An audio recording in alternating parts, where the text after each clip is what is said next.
पण महानगरपालिकेच्या 2024-25 फायनान्शियल इयरच्या बजेटच्या प्रेझेंटेशन स्टँडिंगचे समोर, त्याचे ॲक्सेप्टन्स स्टँडिंगचे मार्फत आणि त्याच्यानंतर त्याचं प्रेझेंटेशन जीबीचे समोर आणि त्याचा ॲक्सेप्टन्स जीबीचे मार्फत सगळं आज आपलं करण्यात आलेलं आहे.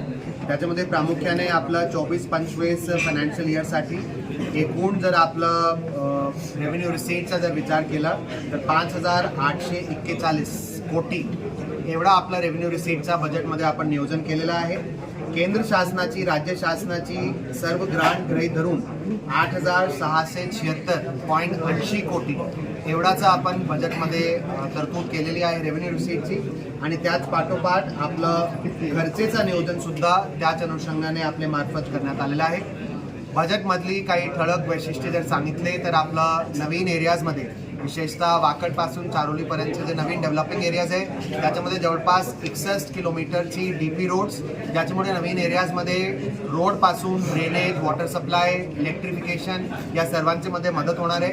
याच्या व्यतिरिक्तच ट्रॅफिकची जी आपली कोंडी आहे, ट्रॅफिकचा जे आपला मुद्दा आहे त्याला सुद्धा लोकांना त्याच्यामध्ये सुटका भेटण्यामध्ये 100% मदत होणार आहे. याच्या व्यतिरिक्त कनेक्टिव्हिटीच्या मानाने पिंपरी डेअरी फार्मचा ब्रिज असो, सांगवडेचा आपला मामुर्डी सांगवडेचा ब्रिजचा मुद्दा असो, रक्षक चौकला नवीन एक आपला फ्लायओव्हरचा मुद्दा असो, आणि याच्या व्यतिरिक्तच अर्बन मोबिलिटीच्या अनुषंगाने मेट्रो जे आपलं नवीन एक आपले 4 स्टेशन होत आहे PCMC ते भक्तिशक्ती, त्याच्यामधला महानगरपालिकेचा त्याच्यामध्ये कॉन्ट्रीब्युशन. याच्या व्यतिरिक्त BRTSचा नवीन जे आपला BRTS रूट 6 आहे भक्तिशक्ती ते मुकई चौक त्याचा कम्प्लिशन. कालेवाडी ते चिखली BRTS मध्ये इंडोलिंक सोसायटीचा मिसिंग लिंक. याच्या व्यतिरिक्त वैद्यकीय विभागामध्ये कॅन्सर PPP स्तरावरचा आपला हॉस्पिटल, बर्न्स वॉर्ड जे की आपण जुनं तालेरा रुग्णालयामध्ये 30 खाटांचा बर्न्स वॉर्डचं नियोजन करतोय.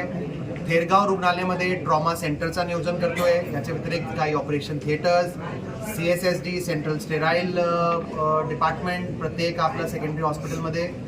याचे सोबतच आपला शिक्षण विभागामध्ये सुद्धा 68 शाळांचा गॅप अनालिसिस, याच्या व्यतिरिक्त QCIचे मार्फत असेसमेंट, असा टोटल ओव्हरऑल एक आपण याच्यामध्ये संपूर्ण शहराला सर्वांगीण विकास आणि ओव्हरऑल होलिस्टिक इंटिग्रेटेड डेव्हलपमेंट जेणेकरून आपला शहर पुढच्या येणाऱ्या वर्षामध्ये जे आपला आपण ध्येय ठेवला आहे सिटी स्ट्रॅटेजीमध्ये 2030 पर्यंत सर्वात लिव्हेबल सिटी आपली व्हावी, यासाठी याच्यामध्ये 100% मदत होणार आहे.